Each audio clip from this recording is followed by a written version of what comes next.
Hello dear students, as usual I am Navneel God from Tagore School Parbatsar and we are going to study today our 7th class science book in this video.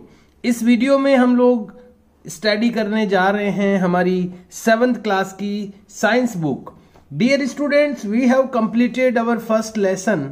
As you know, जैसा कि आप जानते हैं हमने first lesson complete कर लिया है. And we have also completed many question answers in our previous video. और अपने पिछले वीडियो में हम लोग कई क्वेश्चन आंसर्स भी कंप्लीट कर चुके हैं. Today we are going to complete remaining question answers of this lesson. आज हम लोग इस लेसन के बचे हुए क्वेश्चन आंसर्स को कंप्लीट करेंगे. So let's start the question answers. आइए शुरू करते हैं जो रिमेनिंग क्वेश्चन आंसर्स यानी बचे हुए question answers. It is my 13th video of this lesson. ये आज का वीडियो इस लेसन से रिलेटेड 13th वीडियो है, 13वां वीडियो है. And I think it is the last video of this lesson. The next question of this lesson is, अगला जो question है यहां पर मैं आपको कहना चाहूंगा कि जो भी पिछला वर्क है, रिटर्न वर्क जो आपको दिया गया है क्वेश्चन नंबर सी तक यानी शॉर्ट आंसर टाइप क्वेश्चंस तक जो दिए गए हैं, वो आपने अपनी नोटबुक में जरूर कर लिए होंगे, ऐसी मैं आशा करता हूं. And you have to do all the written work in a good handwriting always. और आपको हमेशा अपना जो भी रिटर्न वर्क है वो अच्छी हैंड राइटिंग में करना है. ये मैं हर बार आपको कहता हूं, फिर भी कुछ स्टूडेंट्स इस पर नोटिस नहीं कर रहे हैं और इसका नुकसान उन्हें होगा आने वाले टाइम में, क्योंकि ये जो भी रिटर्न वर्क करवाया जा रहा है इसी में से आपका टेस्ट लिया जाता है. ये जो रिटर्न वर्क है ये आपके एग्जाम में काम आएगा, लेकिन अगर आप अपनी हैंडराइटिंग को ठीक से नहीं लिखेंगे, प्रॉपर वे में नहीं लिखेंगे, तो आप इसको रीड भी नहीं कर पाएंगे कि आपने क्या लिखा है. और ये जो भी आपकी हार्ड वर्क है ये सब वेस्ट में चला जाएगा, ये वेस्टेज ऑफ टाइम हो जाएगा एक तरह से. तो ये सब आप नहीं करें. अपना जो वर्क है वो बहुत ही सुंदर और जितनी अच्छी हैंडराइटिंग हो सकती है उतनी अच्छी हैंडराइटिंग में करें. I hope you have completed all the question answers which we have completed in our previous videos. जो भी रिटर्न वर्क हमने किया है पिछले वीडियोज में, आशा करता हूं आप लोगों ने कर लिया होगा. And now it is question number D. और आज ये है question number D, long answer type questions यानी बड़े उत्तर के प्रकार वाले प्रश्न. यहां जो क्वेश्चन दिए जाएंगे उनके आंसर हमें लॉन्ग टाइप में लिखने हैं, यानी बड़े प्रकार में हमें इसका आंसर्स लिखने हैं. Question number 1 is explain the different types. Explain means समझाइए, द डिफरेंट टाइप्स यानी अलग अलग प्रकारों को समझाइए, ऑफ न्यूट्रिएंट्स. न्यूट्रिएंट्स मतलब पोषक तत्व. तो पोषक तत्वों के अलग अलग डिफरेंट टाइप्स को एक्सप्लेन कीजिए यानी समझाइए. रिक्वायर्ड बाय प्लांट्स, जो कि प्लांट्स के द्वारा रिक्वायर्ड होते हैं, यानी जो प्लांट्स के द्वारा आवश्यकता जिनकी प्लांट्स को आवश्यकता होती है, प्लांट्स के लिए जो रिक्वायर होते हैं यानी जरूरी होते हैं. तो उन न्यूट्रिएंट्स के बारे में हमें यहां पर लिखना है. उन न्यूट्रिएंट्स यानी पोषक तत्वों के बारे में हमें बताना है जो प्लांट्स के लिए नीडेड होते हैं, प्लांट्स के लिए रिक्वायर्ड होते हैं. तो ये इसका आंसर हम लोग लिख सकते हैं. पेज नंबर है ये 14 नहीं, पेज नंबर है 12. ये 12 नंबर पेज है. 12 नंबर पर ये एक पॉइंट आया हुआ है, how nutrients are replenished in the soil. कि कैसे जो न्यूट्रिएंट्स होते हैं वो मिट्टी में रिप्लेनिश किए जाते हैं यानी फिर से भरे जाते हैं. क्योंकि जब प्लांट्स मिट्टी में उगाए जाते हैं तो मिट्टी के अंदर जो न्यूट्रिएंट्स होते हैं वो प्लांट्स कंज्यूम कर लेता है. तो मिट्टी के अंदर न्यूट्रिएंट्स की कमी हो जाती है, उसकी पूर्ति किस तरह से की जाती है ये पॉइंट है यहाँ पर. और इसी में ये जो पैराग्राफ है यहां से लेकर के और यहां तक, इसमें हमें मिलेंगे वो सारे न्यूट्रिएंट्स के नाम जो कि प्लांट्स के लिए जरूरी होते हैं.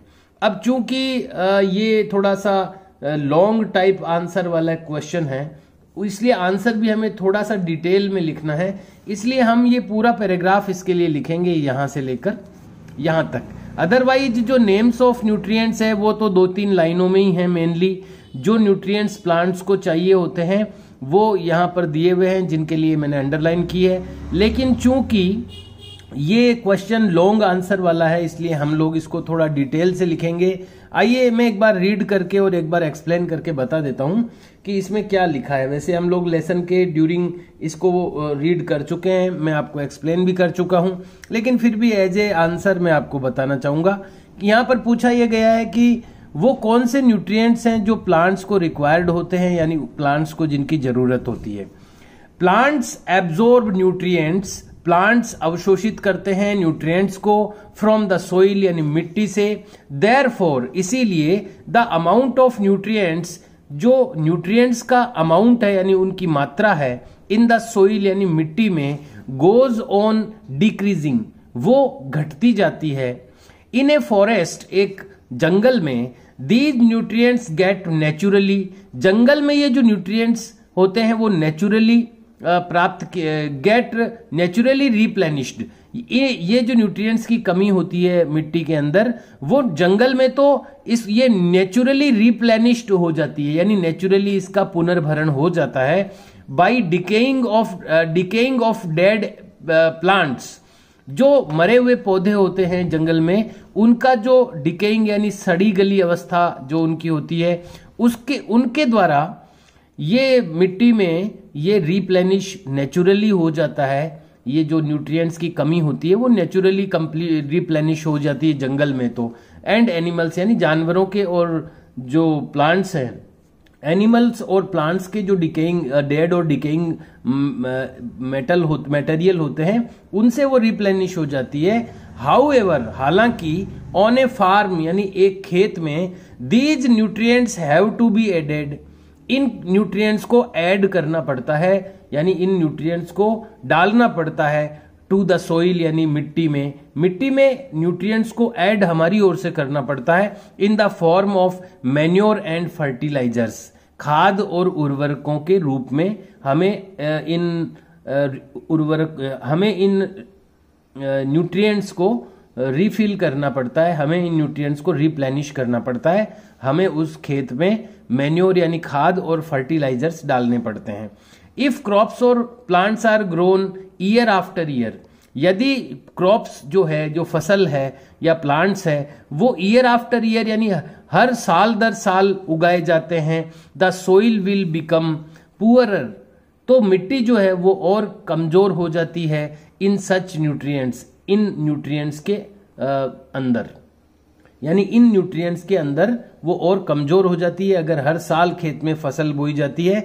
और अब यहां पर लिखे हुए हैं कि वो कौन से न्यूट्रिएंट्स है जो प्लांट्स को चाहिए। Nitrogen, phosphorus, potassium, magnesium and calcium are the major nutrients, ये तो है मुख्य nutrients.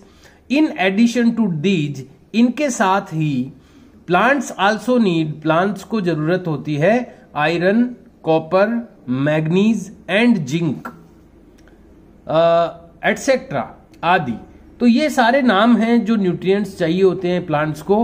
When fertility and crop yield falls, जब when fertility and crop yield falls, जब जो फर्टिलिटी यानी उर्वरकता या उपजाऊपन, एंड क्रॉप यील्ड यानी फसल जो होती है फॉल्स यानी गिर जाती है, जब फसल गिर जाती है यानी फसल की मात्रा में कमी आती है या उपजाऊपन यानी फर्टिलिटी कम हो जाती है, तो फिर ये सारे न्यूट्रिएंट्स उनको चाहिए। देयरफॉर, इसीलिए it is important to replenish, इसीलिए रिप्लेनिश करना जरूरी है, पुनर्भरण करना जरूरी है। टू मेकअप द लॉस, यानी जो कमी होती है उसको पूर्ति करना जरूरी है। दीज न्यूट्रिएंट्स, इन न्यूट्रिएंट्स के द्वारा इन द सोइल, मिट्टी में। तो ये यहां से आप पूरा आंसर लिखना होगा आपको, क्योंकि ये लॉन्ग आंसर टाइप क्वेश्चन है। मेनली जो न्यूट्रिएंट्स यहां पर पूछे गए हैं क्वेश्चन में कि कौन से न्यूट्रिएंट्स की जरूरत होती है प्लांट को, तो ये सारे जो नेम्स हैं जिसपे मैंने अंडरलाइन की है, ये वो न्यूट्रिएंट्स है जो प्लांट को रिक्वायर्ड होते हैं। लेकिन हम 2 लाइनों का आंसर नहीं लिख सकते हैं लॉन्ग टाइप आंसर क्वेश्चन में, तो तो उसमें आप ये पूरा जो पैराग्राफ है उसमें लिख दें। इसमें रिलेटेड जो इन्फॉर्मेशंस हैं वही इसमें लिखी हुई है, इसलिए ये कोई ऐसा भी नहीं है कि अपन यूजलेस लिख रहे हैं, ये इससे रिलेटेड इन्फॉर्मेशन है। तो यहां से लेकर यहां तक आप इसका आंसर लिख सकते हैं इसमें। Question number 2, what are saprophytic plants? Saprophytic plants क्या होते हैं?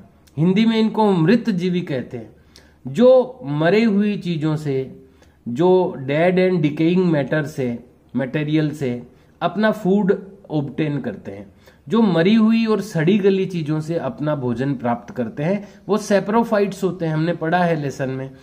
तो यहां पर चूंकि ये लॉन्ग आंसर वाला क्वेश्चन है, इसलिए हम इसको डिटेल से लिखेंगे। सैप्रोफाइट्स क्या होते हैं मैंने वैसे आपको बता दिया है, मृत जीवी, मरी हुई चीजों से या खराब चीजों से अपना भोजन प्राप्त करने वाले सैप्रोफाइट्स। यहां से हम स्टार्ट करेंगे इसको और पूरा यहां तक लिखेंगे। आइए इसको पढ़ते हैं। सैप्रोफाइट्स, द प्लांट्स यानी पौधे, विच डेराइव देयर फूड यानी जो उनका भोजन प्राप्त करते हैं, from the dead and decaying organic matter. Dead यानी मरी हुई, डिकेइंग यानी खराब, ऑर्गेनिक मैटर यानी जैविक पदार्थों से। खराब और मरे हुए जैविक यानी जीवों से। अब जीवों में प्लांट्स भी आ गए और एनिमल्स भी आ गए। तो खराब और मरे हुए जीवों से, जैविक पदार्थों से जो अपना फूड डेराइव करते हैं यानी प्राप्त करते हैं, आर कॉल्ड सैप्रोफाइट्स। उनको सैप्रोफाइट्स कहते हैं, हिंदी में इसको मृत जीवी कहते हैं। और सैप्रोफाइटिक प्लांट, सैप्रोफाइट्स भी कह सकते हैं या सैप्रोफाइटिक प्लांट्स भी कह सकते हैं, या एक और है और सैप्रोट्रॉफ्स भी कह सकते हैं। 3 प्रकार से इनको बोल सकते हैं। तो ये तो हो गई इनकी डेफिनेशन। अब चूंकि लॉन्ग आंसर वाला क्वेश्चन है तो हम इनसे रिलेटेड और भी चीजें लिखेंगे। The mode of nutrition in plants, यानी प्लांट्स में न्यूट्रिशन का वो मोड, यानी प्लांट्स में पोषक तत्व प्राप्त करने का वो तरीका, such as the mode of nutrition in plants such as fungi. अच्छा, जो कुछ प्लांट्स में जो मोड ऑफ न्यूट्रिशन है, जैसे कि फंजाई में, यानी कुछ ऐसे प्लांट्स हैं जिनमें मोड ऑफ न्यूट्रिशन जो होता है, जैसे कि फंजाई जैसा प्लांट है। फॉर एग्जाम्पल ब्रेड मोल्ड, यानी ब्रेड के ऊपर जो फफूंद आती है वो फंजाई होती है। तो उनमें जो न्यूट्रिशन प्राप्त करने का जो मोड है, या मशरूम जो जिसको हम सांप की छतरी भी बोल देते हैं, उसमें जो न्यूट्रिशन प्राप्त करने का मोड है। एंड सम बैक्टीरिया, और कुछ ऐसे जीवाणु हैं, फॉर एग्जाम्पल लैक्टोबैसिलस ऑटोबैक्टर, यानी दही वाला जो जीवाणु है। ये सब में जो मोड ऑफ न्यूट्रिशन है, यानी इनमें सब में न्यूट्रिशन प्राप्त करने का जो तरीका है, इज सैप्रोफाइटिक, वो सैप्रोफाइटिक होता है। इन सब में, ये जो अभी अभी पढ़े हैं अपन ने, इन सब में न्यूट्रिशन प्राप्त करने का तरीका या मोड ऑफ न्यूट्रिशन सैप्रोफाइटिक होता है। बिकॉज, यानी क्योंकि, दे डेराइव देयर फूड, क्योंकि वे अपना भोजन प्राप्त करते हैं, from the dead and decaying organic matter, क्योंकि वो अपना भोजन प्राप्त करते हैं मरी हुई या खराब जैविक पदार्थों से। सैप्रोट्रॉफ्स सेक्रेट, अब ये करते कैसे हैं देखो। सैप्रोट्रॉफ्स हमने अभी तक इतना तो पढ़ लिया कि वो मरी हुई या खराब जैविक चीजों से अपना भोजन प्राप्त करते हैं, लेकिन कैसे करते हैं, क्या तरीका होता है उसका।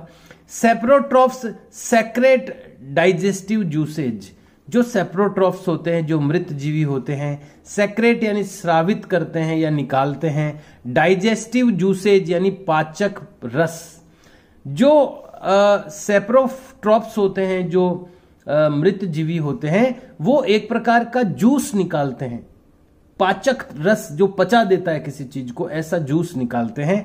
सेक्रेट यानी स्रावित करते हैं, डाइजेस्टिव जूसेज यानी पाचक रसों को, on the dead and decaying matter, जो भी मरी हुई या सड़ी गली चीजें होती है उन पे वो डाइजेस्टिव जूस सेक्रेट करते हैं यानी निकालते हैं। एंड कन्वर्ट देम, और जिस पे निकालते हैं उसको कन्वर्ट कर देते हैं, बदल देते हैं इनटू ए सॉल्यूशन। और उस जूस, जब वो जूस उस चीज पे गिरता है तो एक सॉल्यूशन बन जाता है, एक विलियन बन जाता है। देन फिर दे एब्जॉर्ब द न्यूट्रिएंट्स, और फिर वे न्यूट्रिएंट्स को एब्जॉर्ब कर लेते हैं फ्रॉम इट, इससे। स्पोर्स ऑफ फंजाई, जो फंजाई यानी कवक के जो बीजाणु होते हैं, स्पोर्स होते हैं, आर ऑलवेज फ्लोटिंग, वो हमेशा फ्लोटिंग यानी तैरते रहते हैं अराउंड इन द एयर, हवा में। दे स्टार्ट जर्मिनेटिंग, और वे अंकुरित होना शुरू हो जाते हैं व्हेन दे लैंड, जब वो गिरते हैं, on wet and warm things, गीली और गर्म चीजों पर जब वो फंजाई के स्पोर्स गिरते हैं तो वो जर्मिनेट होना शुरू हो जाते हैं।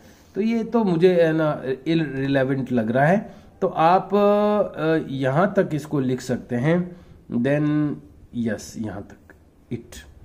तो आप इसको जो आंसर आपको लिखना चाहिए वो सेप्रोफाइट्स वाला जो पॉइंट है उसमें यहां से लेकर और यहां इट तक, इसमें ये रिलेवेंट सारी चीजें हैं, इससे रिलेटिव हैं ये सारी चीजें, तो इस आंसर को हमें लिखना चाहिए। तो 2 क्वेश्चंस हम लोगों ने किए हैं अभी तक। थर्ड क्वेश्चन देखते हैं, आइए। Question number 3, give the examples of symbiosis. दीजिए एग्जाम्पल्स यानी उदाहरण ऑफ सिम्बायोसिस, यानी दो जो लिविंग ऑर्गेनिज्म जब मिलकर रहते हैं। सिम्बायोसिस के बारे में हमने पढ़ा है, सहजीवी, सहजीवन ऐसा बोलते हैं हिंदी में इसको, सिम्बायोसिस। तो सिम्बायोसिस में क्या होता है, दो जो लिविंग ऑर्गेनिज्म होते हैं, जो सजीव होते हैं या प्लांट्स होते हैं, वो मिलकर के रहते हैं। एक की आवश्यकता दूसरा पूरा करता है, दूसरे की आवश्यकता पहला पूरा करता है। ऐसे दोनों आपस में मिलकर जब रहते हैं तो ये जो मोड ऑफ न्यूट्रिशन होता है, ये जो पोषक तत्व प्राप्त करने का तरीका होता है, ये सिम्बायोसिस होता है। लेकिन यहां पर एग्जाम्पल्स पूछे गए हैं केवल, give the examples of symbiosis. तो यहां पर हमें सिम्बायोसिस के एग्जाम्पल्स देने हैं। तो एक एग्जाम्पल तो थोड़ा सा डिटेल में इसमें है, लेकिन दूसरा एग्जाम्पल डिटेल में नहीं है, उसको हम लोग अपनी ओर से लिखेंगे। देखिए एक एग्जाम्पल तो अपने को दिया हुआ है पेज नंबर 11 पर, ये पेज नंबर 11 पे है, नीचे सबसे नीचे हमने पढ़ा है लाइकेन के बारे में। लाइकेन एक एल्गी होती है, लाइकेन एक 2 चीजों से मिलकर के बनता है। लाइकेन एक प्लांट होता है जिसमें 2 लिविंग ऑर्गेनिज्म रहते हैं, 2 सजीव रहते हैं, 2 प्लांट रहते हैं। तो वो दोनों एक दूसरे की आवश्यकता को पूरी करते हैं। वो कैसे करते हैं इसमें हमें अभी पढ़ेंगे, पढ़ भी चुके हैं हम एक बार। तो ये एक तो एग्जाम्पल ये है। तो इसके आंसर में आप नंबर 1 लगा करके ये चीज लिखें जो यहां से स्टार्ट होगी और ये कंप्लीट होगी। यहां पर इसमें ये लिखा है, इन ऑर्गेनिज्म्स कॉल्ड लाइकेन्स, इन ऑर्गेनिज्म्स कॉल्ड लाइकेन्स, यानी ऑर्गेनिज्म में यानी सजीव में जिसको कहते हैं लाइकेन। यानी लाइकेन एक ऐसा सजीव है जो कहलाता है लाइकेन। उस ऑर्गेनिज्म में, लाइकेन एक ऑर्गेनिज्म है, सजीव है, जीव है। जीव में देखो, सजीवों में प्लांट्स भी आते हैं। अब जब भी बात होती है ऑर्गेनिज्म की तो फिर उसमें प्लांट्स भी होते हैं, एनिमल्स भी होते हैं। हमेशा आप ध्यान रखिएगा इस बात का। इन ऑर्गेनिज्म कॉल्ड लाइकेन्स, यानी लाइकेन जिसको कहते हैं, उस ऑर्गेनिज्म में एक क्लोरोफिल कंटेनिंग पोर्टर, एक क्लोरोफिल रखने वाला। देखिए क्लोरोफिल हरा कलर का होता है जो लीव्स में पाया जाता है, और जो कि फोटोसिंथेसिस उसी के बेसिस पर होता है। हम लोगों ने पढ़ा है कि क्लोरोफिल जरूरी होता है फोटोसिंथेसिस में। तो ये जो लाइकेन होता है इसमें एक क्लोरोफिल कंटेनिंग पोर्टर का मतलब होता है कुली, जो दूसरों का सामान उठा के चलता है, उसको पोर्टर कहते हैं। तो एक क्लोरोफिल रखने वाला एक कुली जैसा, यानी दूसरों का सामान उठाने वाला, विच इज एन एल्गा। एक एल्गा उसमें होती है। ये जो लाइकेन होता है इसमें एक क्लोरोफिल रखने वाला ऑर्गेनिज्म होता है जो एल्गा है, एक्चुअली शैवाल है। एंड ए फंगस, और एक कवक, लिव टुगेदर, वो दोनों मिलके रहते हैं, साथ रहते हैं। एक तो एल्गा और एक फंगस, ये दोनों मिलके रहते हैं। एल्गा जो है उसमें क्लोरोफिल होता है, यानी वो फोटोसिंथेसिस कर सकता है। फंगस में क्लोरोफिल होता नहीं है, वो नहीं कर सकता है।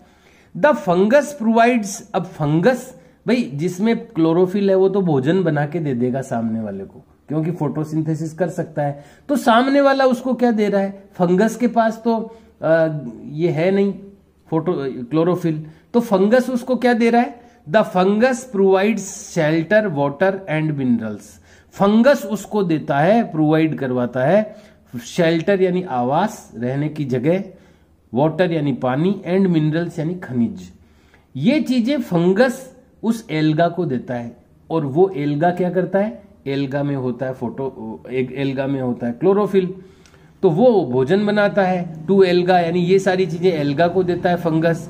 एंड इन रिटर्न, और बदले में द एल्गा प्रोवाइड्स फूड, और बदले में एल्गा देता है फंगस को फूड, बना बनाया, क्योंकि उसमें फूड बनाने की क्षमता है, क्लोरोफिल है उसमें।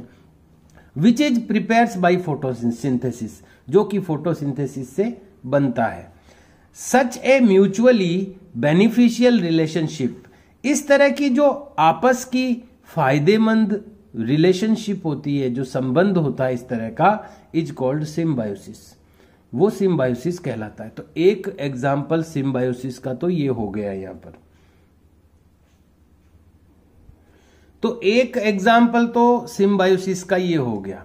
अब दूसरा एग्जाम्पल देखो, अपन ने पढ़ा है कि लेग्यूमिनस जो प्लांट्स होते हैं, जो दलहनी पौधे होते हैं, दाल वाले, मटर है, चना है, जितनी भी दालें हैं, उनकी जड़ों में एक बैक्टीरिया रहता है जिसका नाम होता है राइजोबियम। वो राइजोबियम जो है वो पौधे को क्या देता है? अब ये भी एक सिम्बायोसिस का उदाहरण है कि कुछ चीजें वो राइजोबियम देता है प्लांट को, और प्लांट उसको देता है कुछ चीजें। तो राइजोबियम तो क्या देता है?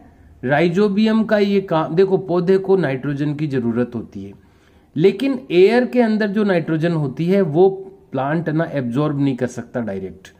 तो वो जो राइजोबियम उसकी जड़ों में रहता है, वो एयर वाली नाइट्रोजन को, यानी हवा वाली नाइट्रोजन को पौधा जिस रूप में ले सकता है, पौधा किस रूप में ले सकता है नाइट्रोजन को? सोल्यूबल फॉर्म में, यानी घुलनशील अवस्था में ले सकता है वो नाइट्रोजन पौधा।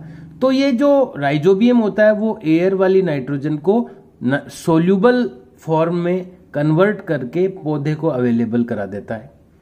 तो ये काम तो पौधे के लिए राइजोबियम बैक्टीरिया कर देता है, और बदले में राइजोबियम को क्या मिलता है? उसको रहने की जगह मिलती है, उसको बना बनाया खाना मिलता है वहां पर। तो ये भी एक सिम्बायोसिस का एग्जाम्पल है। ये यहां पर डिटेल से नहीं है अपनी बुक में, तो मैंने इसको लिखा है, ये आप इसमें से देख करके लिख सकते हैं। नंबर 2 आप लगा करके लिखें इसको। नंबर 1 एग्जाम्पल हमने लिख दिया, फिर लाइन चेंज करके नंबर 2 लगा के लिखें। The other example of symbiosis is, दूसरा एग्जाम्पल सिम्बायोसिस का है rhizobium bacteria and leguminous plants. दूसरा जो एग्जाम्पल है वो है राइजोबियम बैक्टीरिया और लेग्यूमेंस प्लांट्स का एग्जाम्पल है। Rhizobium bacteria live in root of these plants. Rhizobium bacteria जो होता है वो रहता है इन प्लांट्स की रूट में।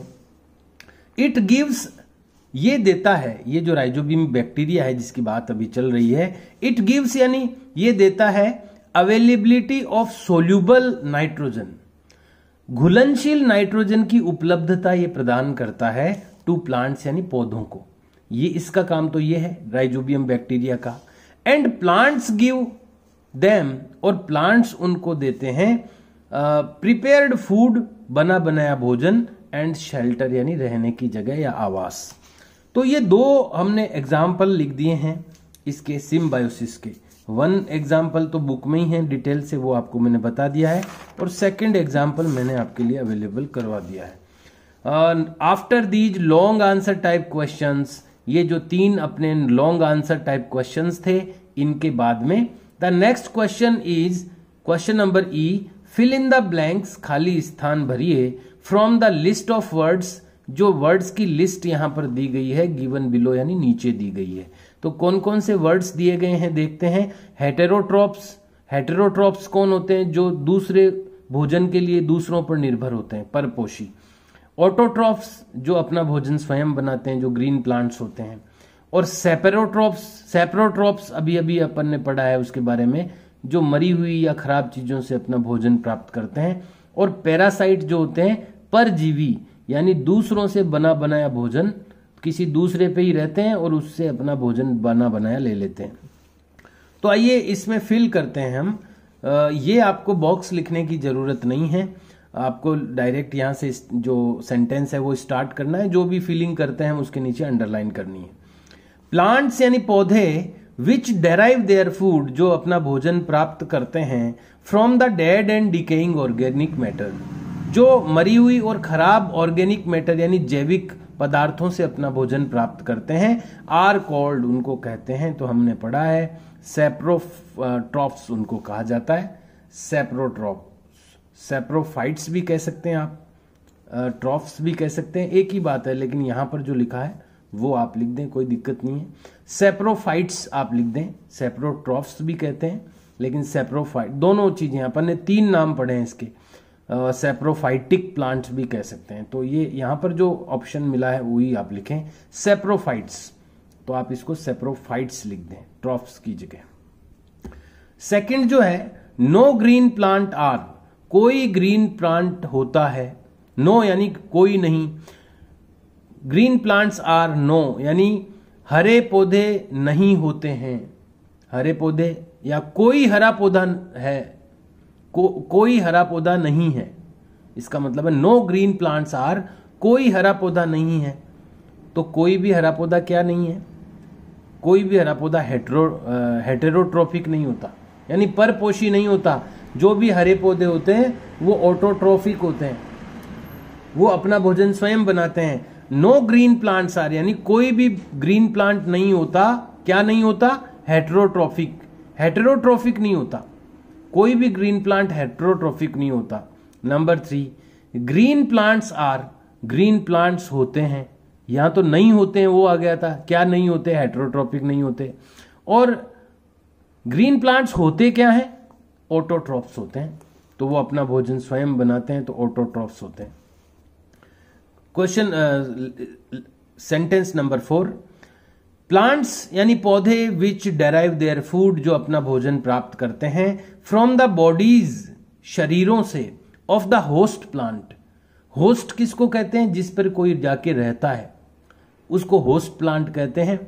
तो जो अपना भोजन, ऐसे पौधे जो अपना भोजन प्राप्त करते हैं होस्ट प्लांट से, यानी किसी दूसरे प्लांट पे रहते भी हैं और उस पे अपना भोजन, उसके शरीर से अपना भोजन प्राप्त करते हैं। प्लांट्स एंड एनिमल्स यानी ऐसे प्लांट से भी कई प्राप्त करते हैं, और एनिमल्स में भी ऐसा होता है कि किसी दूसरे एनिमल पे रहता है और उससे अपना भोजन प्राप्त करते हैं। आर कोल्ड, ऐसे प्लांट्स क्या कहलाते हैं, ऐसे कहलाते हैं पैरासाइट्स, परजीवी। ऐसे प्लांट्स को पैरासाइट कहते हैं। After fill in the blanks questions, it is question number F, state यानी कहें whether the statements given below are true और फॉल्स, कि कौन से स्टेटमेंट सही हैं और कौन से स्टेटमेंट गलत हैं। Number 1, all animals and humans, सभी जानवर और मनुष्य, आर हेटेरोट्रॉफ्स, वो परजीवी हैं। बिल्कुल ठीक है, क्योंकि हम अपना भोजन स्वयं नहीं बनाते, हम फोटोसिंथेसिस नहीं कर सकते, हम एनवायरनमेंट के बेसिस पर अपना भोजन नहीं बना सकते, हम खुद किसी दूसरे पर डिपेंड रहते हैं भोजन के लिए। हम भी रहते हैं, ह्यूमंस भी रहते हैं और एनिमल्स भी रहते हैं, इसलिए हम हेटेरोट्रॉप्स हैं। तो ये बात सही है, इसलिए आपको टी लिखना है, ट्रू है ये। ग्रीन प्लांट्स आर हेटेरोट्रॉप्स, हरे जो पौधे होते हैं वो हेटेरोट्रॉप्स हैं, ये बात तो गलत है, क्योंकि हरे पौधे तो ऑटोट्रॉप्स होते हैं, तो ये फॉल्स हो गया यहां पर। Number 3, कुस्कुटा is totally parasitic plant, कुस्कुटा जो है एक प्लांट होता है वो पूर्ण रूप से परजीवी, दूसरों से भोजन लेता है, वो वहीं पे रहता है किसी और पे, तो बिल्कुल सही है, ये कुस्कुटा पैरासाइटिक प्लांट होता है, तो ये ट्रू है। Number 4, blue and red regions of visible light, जो विजिबल लाइट यानी जो देखने योग्य लाइट होती है, जो दिखती है लाइट, उसका जो ब्लू यानी नीला और रेड जो होता है लाल, ब्लू और रेड रीजन, देखो लाइट में 7 कलर होते हैं, लाइट में कई कलर होते हैं, तो कौन से कलर की लाइट ज्यादा प्रोडक्शन करती है या कम प्रोडक्शन करती है, ये इस तरह का प्रश्न है। तो ब्लू और रेड रीजन यानी क्षेत्र, blue and red region of visible light यानी देखने योग्य जो प्रकाश होता है उसका नीला और लाल, नीला और लाल जो क्षेत्र होता है आर लेस इफेक्टिव, वो कम इफेक्टिव होता है इन फोटोसिंथेसिस में। तो ये एक बात गलत है। उल्टा जो लाइट का जो रेड और ब्लू पार्ट होता है ना, वो ज्यादा इफेक्टिव होता है। यानी जितनी मात्रा में रेड कलर की लाइट या ब्लू कलर की लाइट गिरेगी किसी भी लीफ पे, उतना ही ज्यादा तेजी से फोटोसिंथेसिस होगा। और यहां पर ये कह रहे हैं कि ये लेस इफेक्टिव होता है, कम प्रभावी होता है, तो ये गलत है। इसलिए एफ आपको लिखना है। हालांकि ये चीज अपने लेसन में नहीं थी, मैं आपको एक्स्ट्रा से बता रहा हूं। Question number 5, saprophytes are coloured. Saprophytes का मतलब होते हैं जो मृत जीवी, मरी हुई चीजों, डेड एंड डिकेइंग मैटर से जो अपना फूड ऑब्टेन करते हैं, वो सैप्रोफाइट्स होते हैं। वो कलर्ड होते हैं। तो बिल्कुल वो कलर्ड इसीलिए होते हैं क्योंकि उनमें क्लोरोफिल तो होता नहीं है, इसीलिए वो फोटोसिंथेसिस नहीं कर सकते, इसीलिए वो डेड एंड डिकेइंग मैटर से अपना फूड ऑब्टेन करते हैं। तो वो कलर्ड होते हैं। जैसे सांप की छतरी आपने देखी होगी, तो कई बार वो वाइट दिखती है, कई बार और कलर की भी दिख जाती है, तो वो कलर्ड होते हैं। तो बिल्कुल ठीक है, ये ट्रू है। द मोड ऑफ न्यूट्रिशन, पोषण प्राप्त करने का तरीका इन लाइकेन में अभी अभी अपन ने पढ़ा है, 2 एग्जाम्पल जो दिए थे। तो लाइकेन में जो मोड ऑफ न्यूट्रिशन है इज सिम्बायोटिक, वो सिम्बायोटिक होता है। बिल्कुल अभी अभी अपन ने सिम्बायोसिस में एग्जाम्पल दिया है उसका, तो ये ट्रू है। नेक्स्ट जो है, मैच द फॉलोइंग, निम्नलिखित को मैच कीजिए यानी मिलाइए। तो ए में क्या दिया हुआ है, क्लोरोफिल, नाइट्रोजन, अमरबेल, एनिमल्स और इंसेक्ट्स। इधर दिए हुए हैं कॉलम बी में बैक्टीरिया, हेटेरोट्रोप्स, पिचर प्लांट, लीफ और पैरासाइट। तो क्लोरोफिल हरे पादपों में होता है। तो क्लोरोफिल पत्तियों में खास तौर पर होता है क्योंकि वहीं पर फोटोसिंथेसिस होती है। तो क्लोरोफिल को हम मैच करेंगे लीफ से यानी पत्ती से। नाइट्रोजन को हमने मैच किया बैक्टीरिया से। क्यों किया? क्योंकि बैक्टीरिया जो होते हैं, कौन से बैक्टीरिया, राइजोबियम बैक्टीरिया, जो कि लेग्यूमिन्स की रूट्स में पाए जाते हैं, वो नाइट्रोजन कन्वर्जन का काम करते हैं, फिक्सेशन का काम करते हैं। इसलिए हमने नाइट्रोजन को मैच कर दिया बैक्टीरिया से। अमरबेल जो होता है वो पैरासाइट होता है। बिल्कुल ये कुस्कुटा उसी को कहते हैं, हिंदी में हम अमरबेल कहते हैं। तो अमरबेल को हमने पैरासाइट से मैच कर दिया। एनिमल्स जो होते हैं वो हेटेरोट्रॉफ्स होते हैं क्योंकि अपना भोजन स्वयं नहीं बना पाते, वो ग्रीन प्लांट्स नहीं होते हैं वो, इसलिए ये हेटेरोट्रॉफ्स होते हैं। इंसेक्ट्स जो होते हैं कीड़े मकोड़े, वो पिचर प्लांट उनको खा जाता है, इसलिए इंसेक्ट्स को मैच किया है पिचर प्लांट से। और जैसा मैं हमेशा आपको बताता हूं, इस तरह की क्रॉस लाइंस नहीं बना करके आप जो कॉलम ए है उसको as it is note down कर लें और इनके करेक्ट आंसर इनके सामने आप लिख दें, वो ज्यादा बेटर रहेगा।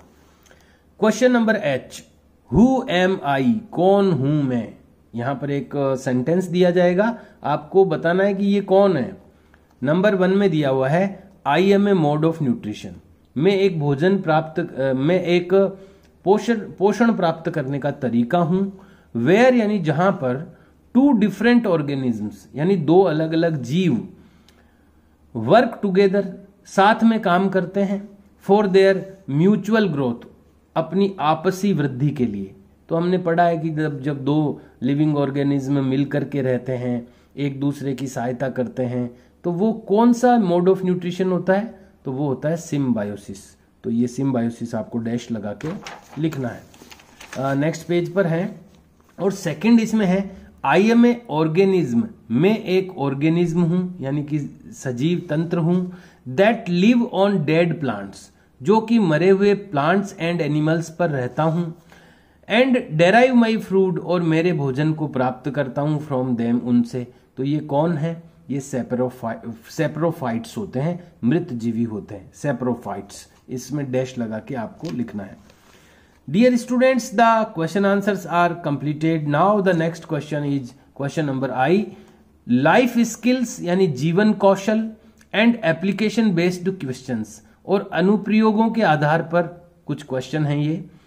तो जीवन कौशल यानी रोजाना के जीवन में जो चीजें होती है उसमें कौशल यानी कुशलता, उनकी जीवन की कुशलता बढ़े, और जो चीजें हमने इस लेसन में पढ़ी है उनको हम और कहीं भी प्रयोग कर सकते हैं क्या, वो एप्लीकेशन बेस्ड कहलाता है। तो इस तरह के कुछ क्रिएटिव टाइप के क्वेश्चंस हैं यहाँ पर जो हम लोग कर सकते हैं, वो अपन जरूर करेंगे। Question number 1, draw the structure of leaf. पत्ती की जो स्ट्रक्चर होती है, लीफ की स्ट्रक्चर यानी पत्ती की संरचना को ड्रॉ करना है आपको, उसका चित्र बनाना है ऑन ए चार्ट पेपर, एक चार्ट पेपर पर। लेबल इट, और इसका नाम लिख, इसको नामांकित करना है, अलग अलग जो इसके पार्ट्स होंगे उसको लेबल्ड करना है यानी नामांकित करना है। And explain the main parts of leaf, और लीफ के जो मेन पार्ट्स होते हैं, मुख्य जो भाग होते हैं, वो आपको एक्सप्लेन करने हैं। तो यहाँ पर इस बुक में अपने ये जो स्ट्रक्चर ऑफ लीफ है ये दिया हुआ नहीं है, इंटरनेट से मैंने देख करके ये एक बनाया है। आपको भी ये क्वेश्चन पहले तो नोट डाउन करना है, और ब्लैंक पेपर जो अपना होता है उस पे फुल पेज पे ये आपको ड्रॉ करना है। ऐसी एक लीफ बनानी है आपको। इसमें क्या क्या होता है देखो, इसमें सबसे जो जिस डाली पर ये लीफ लगी रहती है उसको स्टेम कहते हैं। फिर इसका जो लीफ का जो नीचे का अपन जिसको नाका कहते हैं वो पेटियोल कहलाता है। इसके बाद में ये जो बीच की लाइन होती है लीफ के अंदर वो होती है मिड रिब, मध्य शिरा हिंदी में कहते हैं इसको। तो मिड रिब, ये बीच वाली मिड रिब है। उसके बाद में ये साइड की जो लाइनें होती है वो वेंस कहलाती है, शिराएं कहलाती है। उसके बाद में ये जो बीच का हिस्सा होता है, हिंदी में इसको फलक कहते हैं, लैमिना कहलाता है। और ये जो बाहर की जो कोर है वो मार्जिन कहलाती है। तो और ये ऊपर का जो हिस्सा है वो टिप कहलाता है, TIP। तो ये एक आपको लीफ की स्ट्रक्चर ड्रॉ करके इसको लेबल्ड करना है जिस तरह से मैंने किया है। The next question is prepare a report. एक रिपोर्ट तैयार करनी है ऑन द इंसेक्टिवोरस प्लांट्स। जो इंसेक्टिवोरस प्लांट्स होते हैं, जो कीट भक्षी पादप होते हैं, जैसे पीचर प्लांट है या ड्रोसेरा है, ये जो इंसेक्टिवोरस जो होते हैं, जो कीड़े खाने वाले पचाने वाले प्लांट्स होते हैं, उन पर एक रिपोर्ट प्रिपेयर करनी है। यू शुड इंक्लूड, आपको क्या क्या इंक्लूड करना है, उसमें क्या क्या शामिल करना है। The definition of insectivorous plants, एक तो इन प्लांट्स की डेफिनेशन उसमें होनी चाहिए। एग्जाम्पल्स होने चाहिए, तो 2 एग्जाम्पल आए हुए हैं हमारी बुक में। रीजन फॉर ट्रैपिंग प्रे, यानी शिकार को फंसाने का कारण क्या है, यानी ऐसा करते क्यों है ये plant. And how they trap them, और उनको वो ट्रैप करते कैसे हैं। तो ये सारी चीजें जितनी भी इसमें पूछी गई वो सारी आ जाएगी अभी। तो ये क्वेश्चन नंबर 2 आपको लिखना है, और फिर उसके बाद में आप ये सारी चीजें आपके पास में है इस बुक में। ये पेज नंबर 10 पे है। पेज नंबर 10 पर यहां से लेकर और नेक्स्ट पेज में आप कंप्लीट यहां तक जब लिखेंगे तो आपका आंसर इसमें आ जाएगा। ये दोनों आपको ये 2 एग्जाम्पल है, तो वीनस फ्लाई ट्रैप इसका एग्जाम्पल है, एक पिचर प्लांट इसका एग्जाम्पल है। तो ये दोनों ही जो ड्राइंग्स हैं, जो डायग्राम्स हैं, ये आपको ड्रॉ करने हैं। भले आप पूरा नहीं करें, एक सीन बना दें, इसका भी है ना एक सीन बना दें, एक सिंगल सीन बना दें, सिंगल पार्ट बना दें केवल, लेकिन ये आपको ड्रॉ करने हैं। और इसमें आपको इसकी डेफिनेशन भी मिलेगी, ये ट्रैप क्यों करते हैं वो रीजन भी मिलेगा, और कैसे ये ट्रैप करते हैं ये भी आपको मिलेगा। ये सारी चीजें आपको इसमें मिल जाएगी। आपको यहाँ से लेकर और ये नेक्स्ट जो पेज है उसमें यहाँ तक का आंसर ये लिखना है, यहाँ तक ये तीनों चीजें, चारों चीजें आपको मिल जाएगी। और थर्ड जो यहाँ पर जो एक्टिविटी बेस्ड क्वेश्चन है, कलेक्ट लीव्स यानी पत्तियां इकट्ठी करें, ऑफ प्लांट्स यानी पौधों की, फाउंड इन योर लोकेलिटी आपके आसपास में जो पाई जाती है, and prepare a scrap book, और एक स्क्रैप बुक तैयार करें। जो अपन लीफ कलेक्शन करते हैं जब स्कूल्स ओपन होती है, तो हम इसको बाद में करेंगे, ये आपको अभी नहीं करना है लीव कलेक्शन वाला काम। तो ये आपको क्वेश्चन नंबर 1 करना है, 2 करना है। क्वेश्चन नंबर 4 में विजिट ए ग्रीन हाउस, एक ग्रीन हाउस का विजिट करना है आपको। एक ग्रीन हाउस जहां पर हरे कलर का वो कवर लगा करके वहां पर खेत में प्लांट्स उगाए जाते हैं। तो वो ग्रीन हाउस क्या होता है, मैं एक वीडियो ऐड करूंगा इसके लिए आपके पास में, शायद मैंने वो वीडियो पहले भी भेजा है, फिर एक बार भेज दूंगा मैं। उसमें आपको देखने को मिलेगा कि कैसे, अब अपने आसपास तो ग्रीन हाउस है तो सही, श्यामपुरा में है, लेकिन अपन वहां जाके देखें ऐसा पॉसिबल नहीं है। तो मैं आपको वीडियो भेजूंगा इसके लिए, आज के वीडियो के साथ में, तो आप उस वीडियो को देखें तो आपको समझ में आ जाएगा कि ग्रीन हाउस होता क्या है। Visit A green house plant, green house present in your locality. आपकी लोकेलिटी में अगर कोई ग्रीन हाउस प्रेजेंट है तो उसको विजिट करें। लुक, देखें, how plants are grown there, कि कैसे प्लांट्स उगाए जाते हैं वहां पर। फाइंड आउट, पता करें, हाउ यानी कैसे, light, water and carbon dioxide, ये 3 चीजें मुख्य होती है। लाइट यानी प्रकाश सूर्य का, वाटर और carbon dioxide are regulated there, वहां पर कंट्रोल की जा सकती है इन तीनों चीजों को। वो कैसे रेगुलेट करते हैं? For healthy growth of the plant, plant की हेल्दी ग्रोथ के लिए, स्वस्थ वृद्धि के लिए वो कैसे इन चीजों को रेगुलेट यानी नियमित करते हैं, यानी कंट्रोल कैसे करते हैं। तो ये भी चीजें आपको उसमें वीडियो में देखने को मिलेगी। इसके लिए आपको वीडियो देखना ओनली, और कुछ नहीं करना है। रिटर्न में क्वेश्चन नंबर 1 और 2 करना है। नेक्स्ट क्वेश्चन, ये क्वेश्चन नहीं है एक्चुअली, यहां पर एक इंफॉर्मेशन दी गई है कि सप्लीमेंट्री रिसोर्स मटेरियल, यानी कुछ प्रश्न अगर आपको नहीं मिले हैं, कुछ आंसर अगर आपको नहीं मिले हैं, जैसे मैंने बताया 1-2 जगह की ये चीजें नहीं थी बुक में, मैंने आपके लिए लाया हूं, तो वो आपको इनमें मिल जाएगी। ये कुछ बुक्स दी हुई है, wonders of science, Pearson education, biology, Selina publishers, science for class 7 Oxford की, basic science class 7 Pearson education, ये कुछ बुक्स हैं जो रेफरेंस बुक है, ये अपने को आवश्यकता नहीं है इनकी। और कुछ वेबसाइट लिंक दिए हुए हैं कि इन लिंक्स पे अगर आप जाएंगे वेबसाइट में, गूगल में इनको टाइप करके, तो इससे जो लेसन में हमने मटेरियल पढ़ा है उससे रिलेटेड कुछ और भी चीजें आपको मिल सकती है। तो यहाँ पर हमें इन दोनों की ही जरूरत नहीं है, ये किसी को जरूरत हो तो यूज कर सकते हैं। बाकी यहाँ तक का जो वर्क है वो हमें करना है, और किस तरह से करना है वो मैंने आपको बता दिया है। And dear students, we have completed today all the question answer of lesson 1। It was very long, बहुत ही लंबा था ये। It was completed in 13 videos, 13 videos में कंप्लीट हुआ है। So please do the work, do the written work in a good handwriting, so that you can use the written material when you will needed it, जब इसकी आवश्यकता आपको होगी तो आप इसको यूज कर सकें, इसलिए अपना वर्क बहुत ही सुंदर, साफ, नीट एंड क्लीन करें। Okay dear students, we will meet in next video and we will start the second lesson in our next video. Have a nice day, see you and bye.